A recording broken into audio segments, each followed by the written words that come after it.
শুৱাৰ পিছত আমাৰ আত্মাটো কলৈ যায় আৰু সেই সময়ত আত্মাই কি কৰে? আত্মাৰ ৰহস্য বহু লোকে এই প্ৰশ্ন উত্তৰ জানিবলৈ আগ্ৰহী হৈ থাকে। এনেকুৱা বহু প্ৰশ্ন আছে যিখিনি উত্তৰ বিচাৰি পোৱাটো বহুত কঠিন। বহুবাৰ শুৱাৰ পিছত আমাৰ আত্মা পৰমাত্মাৰ লগত মিলিত হৈ আহে। ইয়াৰ মাজৰে আজি আমি এটা ৰহস্য ফাদিল কৰিম। আজিৰ প্ৰশ্ন হৈছে শুৱাৰ পিছত আত্মা কলৈ যায়? শুৱাৰ পিছত আমাৰ আত্মা এই ব্ৰহ্মাণ্ডত ঘূৰি ফুৰে। যদি আমাৰ আত্মাক কোনোৱে বান্ধি লয় তেতিয়া কি হ'ব? এই প্ৰশ্ন উত্তৰ সকলো মানুহে জনাটো অত্যন্ত প্ৰয়োজন। প্ৰিয় দৰ্শক, আপুনি যদি ভগৱান শ্ৰীকৃষ্ণৰ এজন একান্ত ভক্ত তেনেহলে আমাৰ কমেন্ট বক্সত ভক্তিৰে জয় শ্ৰী কৃষ্ণ বুলি নিশ্চয় লিখিব। কিছুমান ভৌতিকতাবাদী লোকে এই ভিডিঅ'টো স্বীকাৰ নকৰে কিয়নো তেওঁলোকে ভাবে যে এই সকলো পাখণ্ড। আচলতে পাখণ্ডৰ দৰে একো নাই। আত্মা কোনো পাখণ্ড নহয়। আত্মা এটা জীৱ যি কেতিয়াও মৃত্যু নহয়। কিছুমান লিখকে আপোনাক এইটো কব বিচাৰিব যে আত্মা বুলি কোনো নাই, কিন্তু বিদেশী বৈজ্ঞানিকেও আত্মাক সিদ্ধি কৰিছে। এই বিষয়ে আমি পৰৱৰ্তী ভিডিঅ'ত বিস্তাৰিতভাৱে উল্লেখ কৰিম। এটা শ্লোকত ভগৱান শ্ৰীকৃষ্ণই কৈছে, হে পাৰ্থ, আত্মাক কোনো অস্ত্ৰই কাটিব নোৱাৰে, জুইয়ে জ্বলাব নোৱাৰে, বতাহে উৰুৱাই নিব নোৱাৰে আৰু আত্মাৰ কোনো দুখ নাই। আত্মা অনাদি অনন্ত কাললৈ অমৰ হৈ থাকে। বহু লোকে কয় যে শুৱাৰ পিছত আত্মাই নাজানো ক'ত ক'ত ভ্ৰমণ কৰি থাকে। কেতিয়াবা আপুনি ভাবিছে নিশ্চয় শুৱাৰ পিছত আত্মা আচলতে যায় কলৈ? সপোনৰ মনোবিজ্ঞান মনুষ্যৰ বাবে প্ৰথমৰ পৰাই কৌতূহলৰ বিষয় হয়। দাৰ্শনিক, বৈজ্ঞানিক, মনোচিকিৎসকে নিজৰ নিজৰ দৃষ্টিকোণৰ পৰা ব্যাখ্যা কৰিছে। প্ৰিয় দৰ্শক, আপোনালোক সকলোৱে জানে যে যেতিয়া আমি সকলো গভীৰ নিদ্ৰাত থাকো তেতিয়া আমি সপোন দেখো। সপোন আজিও কৌতূহলৰ বিষয় হৈ আছে। স্বপ্নশাস্ত্ৰই এই বিষয়ত বহুত তথ্য উল্লেখ কৰিছে, কিন্তু কিছুমান বৈজ্ঞানিক আজিও এই বিষয়লৈ পৰীক্ষা নিৰীক্ষা কৰি আছে। সেইটো অৱচেতন মনৰ বিষয় মানি এতিয়ালৈকে কোনো নিশ্চিত মত পোৱা নাই। হাজাৰ বছৰ আগতে গ্ৰীক দাৰ্শনিক হিপোক্ৰেটাছৰ মতে টোপনিৰ পিছত আত্মাৰ শৰীৰৰ পৰা ওলাই অ'ত ত'ত ঘূৰে। সেই স্থিতিত আত্মাই যি দেখে বা শুনে সেয়াই সপোন। প্লেটোৱে নিজৰ কিতাপ টাইমেমাছত সপোনৰ দৈহিক অথবা মানসিক লক্ষণৰ অভিব্যক্তি ৰূপে উল্লেখ কৰিছে। পৰস্তুৱে লিখিছে, কেৱল মানুহেই নহয়, গৰু, ছাগলী, কুকুৰ আৰু ঘোঁৰা আদিয়েও সপোন দেখে। আমাৰ মনত বিভিন্ন ধৰণৰ প্ৰশ্নই ক্ৰিয়া কৰি থাকে। তাৰ মাজৰে এটা প্ৰশ্ন হৈছে যে শুৱাৰ পিছত আমাৰ আত্মাটো কলৈ যায়? আহক এতিয়া বিস্তাৰিতভাৱে জানো। যেতিয়া আমি ৰাতি টোপনি যাওঁ সেইটো সময়ত আত্মাটোৰ কি হয়? আত্মাটো শৰীৰতে থাকেনে নে বেলেগত ভ্ৰমণৰ বাবে গুচি যায়? আৰু এনেকুৱা বহু প্ৰশ্ন আছে যাৰ উত্তৰ মনুষ্যই জানিব বিচাৰে, কিয়নো সকলোৱে বিচাৰে যে তেওঁ নিজৰ বিষয়ে সকলোবোৰ জানে। আৰু যেতিয়া আত্মাৰ কথা আহি পৰে তেতিয়া মানুহে ইয়াৰ প্ৰতি বেছিকৈ সোমাই পৰে। বহুত মানুহটো এনেকুৱা হয় যে যিয়ে সাধু সন্যাসীৰ সহায় লয় আৰু তেওঁ ওচৰলৈ গৈ এই বিষয়ে কথা পাতে। পুৰাণ অনুসৰি আত্মাৰ গতি আৰু সেই আত্মাৰ কোনো লোকত যোৱাৰ বৰ্ণনা বেলেগ বেলেগকৈ পোৱা যায়। আমি পৌৰাণিক মতৰ বিষয়ে জানিম, কিন্তু প্ৰথমে সংক্ষিপ্ত বৈদিক মতটো জানি লওঁ যি এই গতিৰ সন্দৰ্ভত আছে। আমাৰ আত্মা শৰীৰত থাকেনে আত্মা মানৱ শৰীৰৰ পৰা পৃথক হৈ যায়? যিজন ব্যক্তিয়ে বহুত ভাগৰত আহি শুই দিয়ে সেই সময়ত তেওঁ আচৰিত ধৰণৰ বস্তু দেখা পায় আৰু কেতিয়াবা কেতিয়াবা আত্মা পৰমাত্মাৰ লগত মিলিত হৈ যায়। সেই সময়ত আমাৰ এনেকুৱা অনুভৱ হয় যে আমাৰ মৃত্যু হৈ গৈছে আৰু আমি ভগৱানৰ কাষলৈ আহি গৈছো আৰু আমি তেওঁক সাক্ষাৎ দৰ্শন কৰিছো, যাৰ দ্বাৰা আমি বহুত সুখ অনুভৱ কৰো আৰু তাৰ পৰা উভতি আহিবলৈ মন নাযায়, কিয়নো শুৱাৰ পিছত আমাৰ শৰীৰটো মৃত শৰীৰৰ দৰে হয়। এনে ক্ষেত্ৰত মানুহক টোপনিৰ পৰা উঠালেও সাৰ নাপায়, কিয়নো সেই সময়ত তেওঁৰ আত্মা বহুত দূৰত থাকে, যাৰ বাবে মানুহ বহুত দেৰিকৈহে সাৰ পায়। আপোনালোকেও কেতিয়াবা কেতিয়াবা এনেকুৱা অনুভৱ কৰিছে যে আপুনি আপোনাৰ সপোনত আপোনাৰ ইষ্ট দেৱতাক দেখা পাইছে, আপুনি তেওঁৰ লগত কথা পাতিছে বা আপোনাৰ সমস্যাসমূহ তেওঁক প্ৰকাশ কৰিছে, তেওঁ আপোনাক দৰ্শন দিছে আৰু আপুনি তেওঁক দেখা পাইছে। এনেকুৱা বহুত প্ৰক্ৰিয়া আছে যি আপোনাৰ বাবে বহুত মূল্যৱান আৰু বহুতেই শুভ।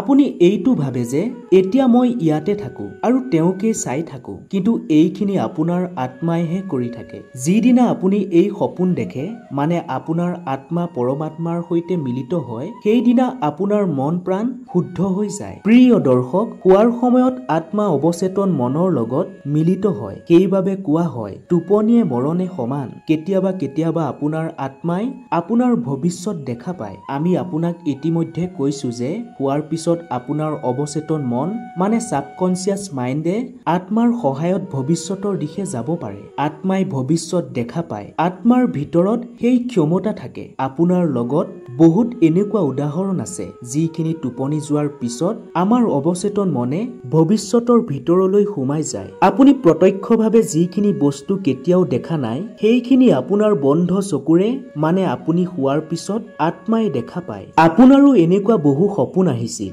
যিখিনি পিছত সঁচা হৈছিল। এনেকুৱা সপোন আমি তেতিয়া দেখা পাওঁ যেতিয়া আমাৰ অৱচেতন মন ভৱিষ্যতৰ মাজলৈ যায়। আমাৰ অৱচেতন মন ভৱিষ্যতক কেনেকৈ জানে ইয়াৰ বিষয়ে কোৱাটো কঠিন, কিন্তু এনেকুৱা বিশ্বাস কৰা হয় যে যিখিনি ভৌতিক জগতৰ মাজত ঘটিত হয় সেইখিনি আগতেই সূক্ষ্ম জগতৰ মাজত হৈ যায়। ইয়াৰ কাৰণ এইটোৱে যে আমাৰ লগত প্ৰথমেই সূক্ষ্ম জগতত ঘটিত হয় আৰু পিছতহে তাৰ প্ৰভাৱ ভৌতিক জগতত দেখা যায়। যেতিয়া আমি টোপনি যাওঁ আমাৰ অৱচেতন মন বিভিন্ন প্ৰকাৰৰ ইচ্ছাৰ মাজত জড়িত হয় আৰু ক'ত কি হৈ আছে আত্মাই সেইখিনি অনুধাৱন কৰি সপোনৰ মাধ্যমেৰে আমাক দেখুৱায়। কেতিয়াবা কেতিয়াবা আমাৰ আত্মা শোৱাৰ পিছত বৈকুণ্ঠ ধামো দেখায়। ঠিক সেইদৰেই যেনেকৈ দেৱতা দূৰত থাকিও যিকোনো ঠাইত দেখা পোৱা যায় আৰু যি সূক্ষ্ম জগতৰ মাজত ঘটিত হৈ যায় সেইখিনি সহজে অৱচেতন মনে অনুভৱ কৰিব পাৰে। ভৱিষ্যতৰ কথা কোৱা সপোনৰ মাজত আমাৰ অচেতন মন সেই স্থানত গৈ দেখা পায়, মানে সেই স্থানত থাকি ইয়াৰ পৰা চাব পাৰে। এনেকুৱা ধৰণৰ সপোন এবাৰ মোৰো আহিছিল। আমাৰ সম্বন্ধৰ এটা ল'ৰা আছিল আৰু তাৰ মৃত্যু হৈছিল। মই জনা নাছিলো যে তাৰ মৃত্যু হৈ গৈছে, কিন্তু মই সপোনত দেখিছিলো যে তাৰ মৃত্যু হৈছিল। কিন্তু মই এইটো মিছা সপোন বুলি ভাবি লৈছিলো। যেতিয়া ৰাতিপুৱা গম পালো সঁচাকৈ তাৰ মৃত্যু হৈছে তেতিয়া আচৰিত হৈ পৰিছিলো। যদিও সকলো সপোন সঁচা নহয়, 100ৰ ভিতৰত এটাহে সপোন থাকে যি সঁচা প্ৰমাণিত হয়। আপুনি সপোন দেখাৰ পিছত ভয় নাখাব, মনটো শান্ত কৰি ৰাখিব। প্ৰিয় দৰ্শক, এইটো সপোন যে কেৱল আমাৰ লগতে হয় এনেকুৱা নহয়। আপোনাৰ ঘৰ পৰিয়ালৰ ভিতৰত কিছুমান এনেকুৱা মানুহ আছে যিয়ে সপোনৰ মাজত ভৱিষ্যত দেখা পায়। আপোনাক কওঁ যে সকলো ভৱিষ্যত কোনো ফিক্স নহয়, কিন্তু কিছুমান বস্তুহে ফিক্স হয়। প্ৰিয় দৰ্শক, শোৱাৰ অৰ্থ হৈছে আপোনাৰ চেতন মন শুই যোৱা।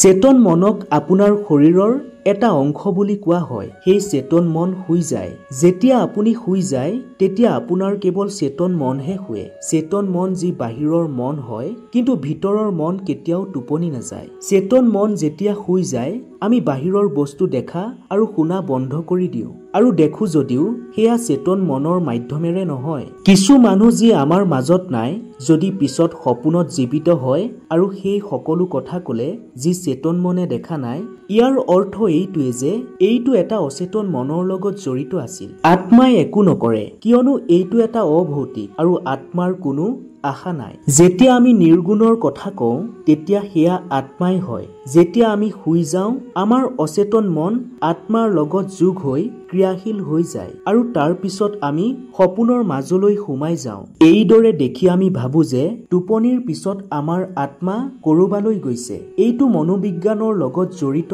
এটা গভীৰ বিষয়। ইয়াৰ উত্তৰ বহুলভাৱে বিস্তাৰিত। আপুনি মাত্ৰ এইটো বুজি লওক যে আত্মা কেতিয়াও নুশুৱে, সদায় ক্ৰিয়াশীল হৈ থাকে যেতিয়ালৈকে শৰীৰৰ ভিতৰত আছে। এনেকুৱা কোৱা হয় যে মৃত্যুৰ পিছত অনন্ত আকাশত বিলীন হৈ যায়, কিন্তু ইয়াৰ প্ৰমাণিক উত্তৰ কাৰো লগত নাই। কিন্তু মই নিজৰ অনুভৱ আৰু আত্মাৰ বিষয়ে পঢ়োতে গম পালো যে আত্মা আমাৰ মস্তিষ্কৰ বেজীৰ বিন্ধাৰ সদৃশ এটা জিলিকি থকা বিন্দু, যি শৰীৰৰ সকলো ঠাইত ঘূৰি ঘূৰি চেতনা বৰ্তাই ৰাখে। যদি আপুনি ভাবি আছে শোৱাৰ পিছত আপোনাৰ আত্মা কৰবাত যায়, তেন্তে আপুনি ভুল ভাবিছে। আচলতে আত্মা সকলো ঠাইতে সুলভ। ইয়াৰ অৰ্থ হৈছে সকলো ঠাইতে উপলব্ধ, কিন্তু আপোনাৰ আত্মা কিছুমান কৰ্মত ডুব যোৱাৰ বাবে আপুনি এইটো ভাবে যে আপুনি এটা বেলেগ সত্তা, কিন্তু এনেকুৱা একো নহয়। যদি আপুনি এই কৰ্মৰ বান্ধোনক আঁতৰাই দিয়ে তেতিয়া আপোনাৰ আত্মা বা মোৰ আত্মাৰ দৰে কোনো বস্তু নাথাকে। ইয়াৰ অৰ্থ এইটোৱে যে শোৱাৰ পিছত আপোনাৰ আত্মা কতো নাযায়। আত্মা কতো যোৱাৰ প্ৰয়োজন নাই, কিন্তু আপোনাৰ মনটোৱে গতি কৰে। এই গতিক আমি আত্মাৰ গতি বুলি মানি লওঁ। সপোনত আমি বৰ্তমানক দেখা পাওঁ। প্ৰিয় দৰ্শক, সপোনত তৃতীয়টো স্থিতি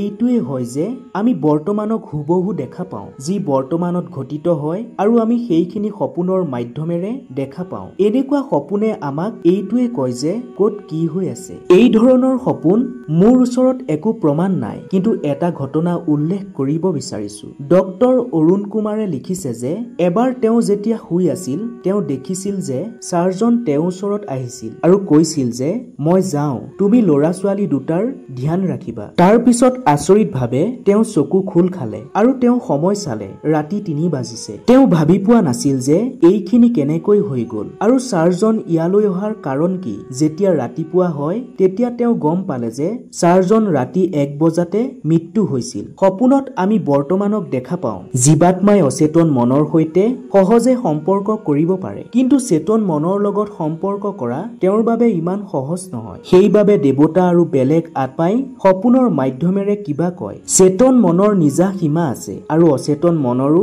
নিজা সীমা আছে। ইয়াৰ এটা ভৌতিক আৰু দ্বিতীয়টো সূক্ষ্ম হয়। শোৱাৰ পিছত আপুনি ভৱিষ্যত কাল দেখা পায়। আপোনাক কওঁ যে আত্মা এটা মিত্ৰ, ই মাত্ৰ মিত্ৰতা স্থাপন কৰিব পাৰে। ইয়াৰ কাৰণে শোৱাৰ পিছত দ্বিতীয়টো সম্ভাৱনা এইটো যে আপোনাৰ অচেতন মনে অতীত কাল দেখাৰ সম্ভাৱনা থাকে। ইয়াত আমি অতীত কালৰ চৰ্চা বহু উদাহৰণৰ মাধ্যমেৰে চাম। অতীত কালৰ অৰ্থ হৈছে যি হৈ গৈছে আৰু সেইখিনি অংশ আপোনাৰ মাজত সোমাই আছে, কিন্তু চেতন মনে সেইখিনি ঠাই উপনীত হ'ব নোৱাৰে। কিন্তু অচেতন মনৰ বাবে এইখিনিত উপনীত হোৱাটো বহুত সহজ হৈ পৰে। যেতিয়া আমি সংক্ষিপ্ত পৰামৰ্শৰ কথা কওঁ, সেই পৰামৰ্শৰ কথা কওঁ যি নিজৰ অনেক জন্মৰ সংক্ষিপ্ত কৰি ৰাখিছে, যি এতিয়াও আছে, কিন্তু আপুনি সেই ঠাইত উপনীত হ'ব পৰা নাই। যেতিয়া আপুনি সপোনৰ মাজত থাকে, তেতিয়া আপোনাৰ অচেতন মন সেই ভাৱধাৰাক সপোনৰ মাধ্যমেৰে দেখুৱায়, যিখিনি আপোনাৰ প্ৰথমেই হৈ গৈছে। প্ৰিয় দৰ্শক, ইয়াৰে পৰিণাম হয় যে আমি বহুবাৰ এনেকুৱা বস্তু সপোনত দেখো যাৰ বিষয়ে আমি এই জীৱনৰ মাজত একো নাজানো আৰু ক'তো দেখাও নাপাওঁ। এনেকুৱা সপোনো দেখিছো আমি। বহু লোকৰ লগত এনেকুৱা হয়। এজনী মহিলাই এটা মন্দিৰ এনেকুৱা দেখিছিল যে যি তেওঁ কেতিয়াও দেখা নাছিল। তাৰ পিছত যেতিয়া সেই মহিলাগৰাকীয়ে সেই মন্দিৰটো বিচৰাৰ চেষ্টা কৰিছিল, সেই মন্দিৰটো সঁচাকৈ দেখা পাইছিল। তাৰ পিছত মহিলাগৰাকীয়ে গম পালে যে সেই মন্দিৰটো তেওঁৰ পূৰ্বজন্মৰ স্থান আছিল। সেইবাবে তেওঁ বাৰে বাৰে মন্দিৰৰ সপোন দেখা পাইছিল। ইয়াৰ অৰ্থ এইটোৱে যে সপোনৰ মাজত অচেতন মনে তেওঁক এইটো পৰামৰ্শ দিয়াৰ চেষ্টা কৰিছিল, কিজানি এইটো জাগ্ৰত কৰিবৰ বাবে আছিল। ইয়াৰ মাধ্যমেৰে আমি জানো যে কিদৰে আমাৰ অচেতন মনে পূৰ্ব জন্মৰ ঘটনাৰ মাজত উপনীত হয়। মই বহুত দিনৰ পৰা এইটো জানিবলৈ উৎকণ্ঠিত আছিলো যে মই মোৰ আগৰ জনমত কি আছিলো, কিন্তু মই তাৰ ওপৰত একো তথ্য জানিব নোৱাৰিলো। তাৰ পিছত মই মোৰ প্ৰশ্ন উত্তৰ বিচৰাৰ এটা উপায় বিচাৰি পালো। মই শোৱাৰ সময়ত এই প্ৰশ্নক বাৰে বাৰে নিজৰ অচেতন মনক ক'বলৈ আৰম্ভ কৰিলো আৰু এনেকুৱা সদায় শোৱাৰ সময়ত কৰি গৈছিলো। প্ৰায় 8 দিন একেৰাহে কৰাৰ পিছত মই এটা সপোন দেখিছিলো, যাৰ ভিতৰত মই দেখিলো যে মই এজনী ছোৱালী আছিলো। মই বহুত ডাঙৰ এখন ঘৰত জন্ম হৈছিলো। এতিয়া যি মোৰ মা, তেওঁ সেই সময়ত মোৰ শাহুমা আছিল, কিন্তু মই সেই মহিলাগৰাকীৰ মুখখন দেখা নাপালো। প্ৰিয় দৰ্শক, এই ভিডিঅ'টোৰ মাজত আমি এইটো জানিলো যে শোৱাৰ পিছত আমাৰ আত্মাৰ লগত কি হয়। আচলতে আমাৰ চেতন মনহে শুৱে, অচেতন মন জাগ্ৰত অৱস্থাৰ মাজত থাকে। ভিডিঅ'টো আজিলৈ ইমানেই। আশা কৰিম আজিৰ ভিডিঅ'টোৱে আপোনাক কিঞ্চিত হ'লে উপকৃত কৰিব। যদি ভিডিঅ'টো চাই ভাল লাগিল, তেনেহ'লে এটা লাইক কৰি আন 10 জন উপকৃত হোৱাকৈ ভিডিঅ'টো এতিয়াই শ্বেয়াৰ কৰি দিবলৈ একেবাৰে নাপাহৰিব। ধন্যবাদ।